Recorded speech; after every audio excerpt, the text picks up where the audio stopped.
Once upon a time, there was a very, very rich king named Ahasuerus. In Ahasuerus' kingdom, there was a very beautiful woman.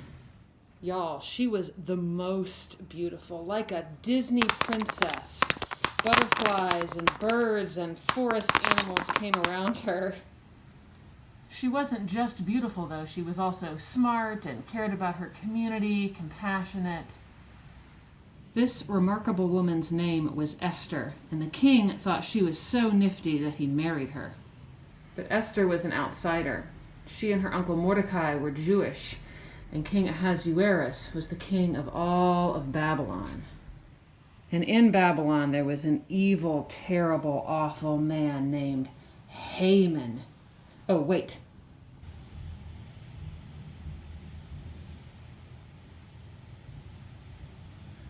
There we go. Every evil guy needs a curly mustache. As I was saying, an evil, terrible, awful man named Haman, who only wanted things for himself. He was extremely selfish. Whenever he came around, he made everyone bow down to him as though he were the king. But Mordecai never did. Not just because Haman wasn't the king, but because Mordecai was a Jew, and he knew that only God was the true king. Haman did not like this. And so he hatched an evil plan to have all of the Jews murdered. Blah! Meanwhile, the king, in going through some old records, had discovered that Mordecai, Esther's uncle, had once saved the king's life. So exciting. And who should be lurking outside the king's chambers but Haman?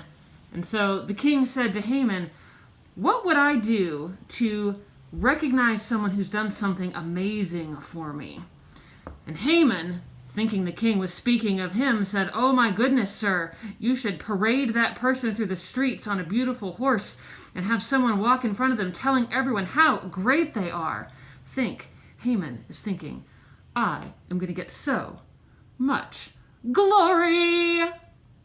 But of course, Haman had egg on his face. Hey, where does that phrase come from anyway? Egg on your face. Anyway, Haman had egg on his face because it wasn't him, it was Mordecai. Woo! Anyway, while Haman was making plans for death, Esther had found out about his plans and was terrified. What do? We have to tell the king. We have to save our people. And Mordecai said, "Yes, you are here for just such a time as this. If not you, someone will come and save our people." And so Esther prepared a banquet, perhaps of sushi, probably not, for the king, Ahasuerus, and for Haman. And so they came to her chambers and they ate this delicious dinner. And in the middle of that dinner, the king said, "What can I do for you, my queen? Up to half my kingdom." And she said, "Sir, I need you to save my people because that man there is going to kill them all." And the king said, "What? My trusted advisor Haman? No way." And so instead of the Jewish people in Babylon, Haman himself was killed. And there was much rejoicing. Yay! Gosh, I love that story. I love how strong Esther is. I didn't quite get it all across, but it's kind of a ridiculous story. Like, it's really over the top and fun, even though there's a lot of violence in it.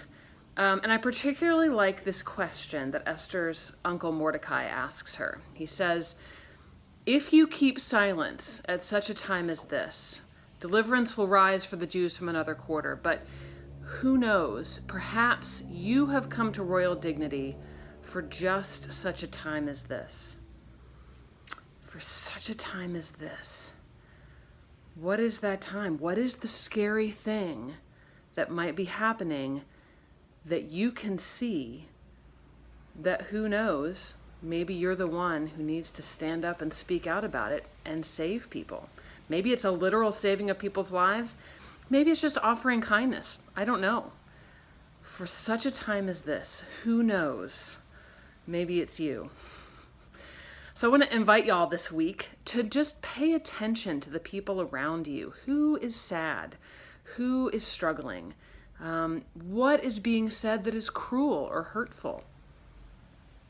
who knows? Maybe you're the one who can speak up.